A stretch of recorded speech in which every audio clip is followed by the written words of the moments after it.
कहानी की कहानी मेरी जुबानी में आप सभी का हार्दिक अभिनंदन।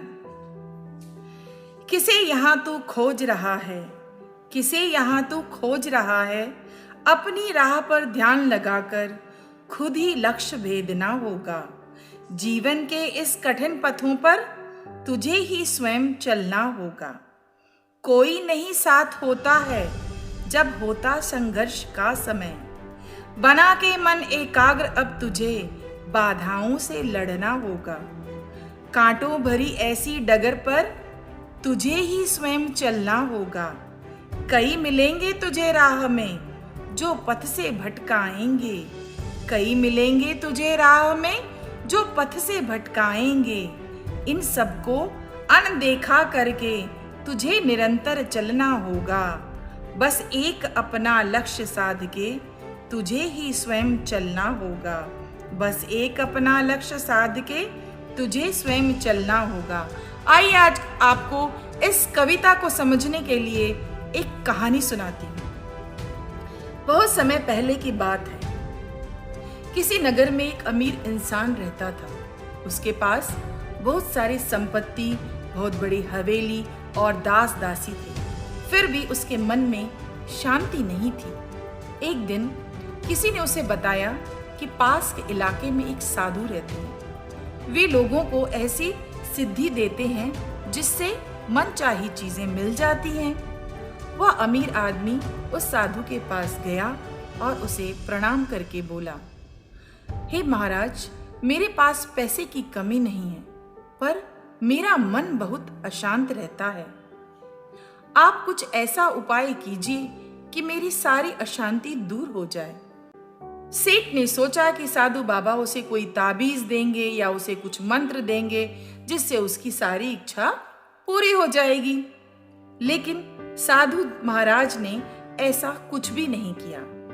अगले दिन उन्होंने सेठ को धूप में बिठाए रखा और स्वयं अपनी कुटिया के अंदर छांव में जाकर चैन से बैठ गए। गर्मी के दिन थे। सेठ का गर्मी से बुरा हाल हो गया। उसको बहुत क्रोध आया, पर वह उसे चुपचाप पी गया। दूसरे दिन साधु ने कहा, आज आपको दिन भर खाना नहीं मिलेगा। भूख के मारे सेठ के पेट में चूहे कूदते रहे। दिन भर वह भूखा रहा। अन्न का एक दाना भी उसके मुंह में नहीं गया। लेकिन उसने देखा कि साधु ने उसी के सामने बैठकर बड़े आनंद से 56 भोग भोजन किया। सेठ सारी रात परेशान रहा। उसे एक क्षण भी नींद नहीं आई। वह सोचता रहा कि साधु तो बड़ा स्वार्थी है।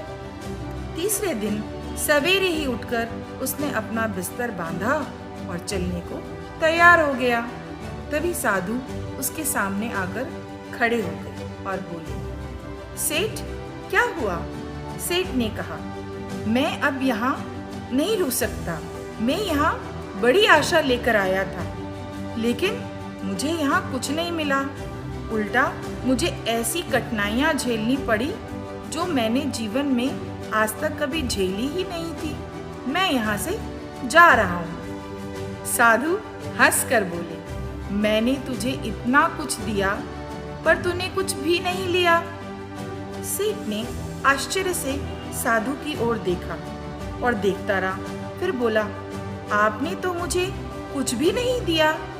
साधु ने कहा, सेठ, पहले दिन जब मैंने तुम्हें धूप में बिठाया और खुद छांव में बैठा रहा, तो इसके द्वारा मैंने तुम्हें बताया कि मेरी छांव तुम्हारे काम की नहीं है।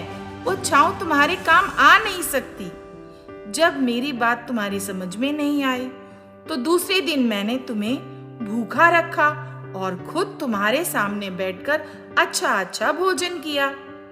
उससे मैंने तुम्हें समझाया कि मेरे खा लेने से तुम्हारा पेट नहीं भर सकता। पेट भरने के लिए तुम्हें ही खाना पड़ेगा।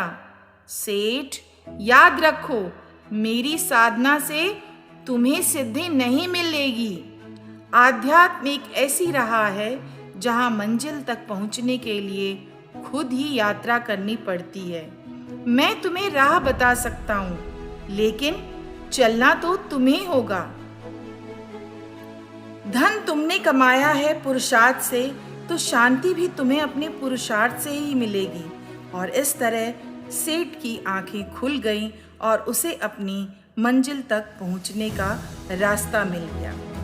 ऐसा ही होता है हमारे जीवन में। हम सोचते हैं कि मंजिल प्राप्त करने के लिए जैसा दूसरों ने किया है वैसा हम करें तो हम अपनी मंजिल तक पहुंच जाएंगे, हम अपने लक्ष्य को प्राप्त कर लेंगे, लेकिन ऐसा नहीं होता।